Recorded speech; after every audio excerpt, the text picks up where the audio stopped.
So, welcome back.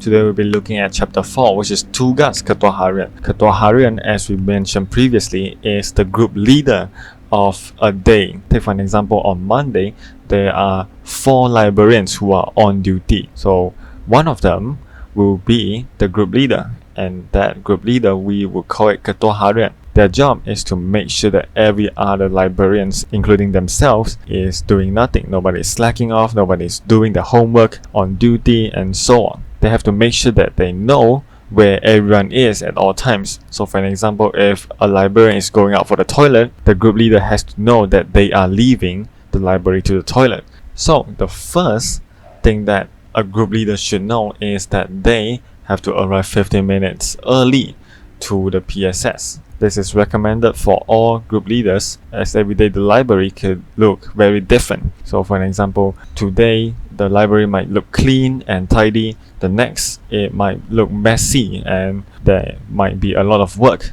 So the group leader has to come in 15 minutes early to assess, to look at the situation and to figure out who should be in charge of what. So after that, B, the group leader has to write down names of every librarian who attended, who are late, and who did not attend, which is absent, in a specific dedicated book. So we call that buku laporan Ketua Harian. And when you are done writing it, at the bottom left corner, you will have to write your signature and your name and the position that you have, which is Ketua Harian.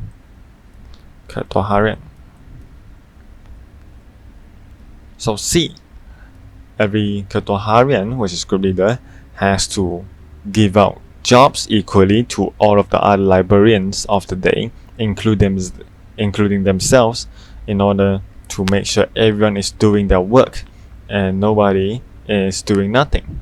And of course, in the same book, the group leader also has to write down what everyone is doing for the day. So for an example, if everyone on that day is only wrapping books, then the group leader will only have to write wrapping books. That's it.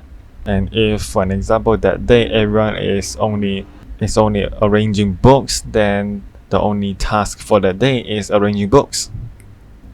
D, a group leader has to make sure that trainees, pengawas pelatih means trainees, cannot use the computer to process any data, because the main reason is that they might drop off, they might quit, and they would carry all those information with them, which they could easily tell and share to their friends. Of course, this also might apply to normal librarians who have passed, but the chances are less likely. So everything that is related to the computer has to be limited and only known to senior librarians. E, or group leaders cannot allow all of the librarians to go on recess or go on breaks at the same time, because if so, then nobody would be in the library taking care of it. So students could come in and just make a mess. So the most efficient way is to split everyone in half. So half of the librarians will go on recess, and when the first half is done, the second half will go on break. So that makes sure the library is always guarded and no students could make a mess. And F, so group leaders are encouraged to seek for help if there are problems. So problems could be a student who is making a mess, who is being very loud and refusing to cooperate and refusing to be quiet. Then you can seek for help from teachers to assist in the situation. And that's it for the 4th chapter. I will see you in the next one.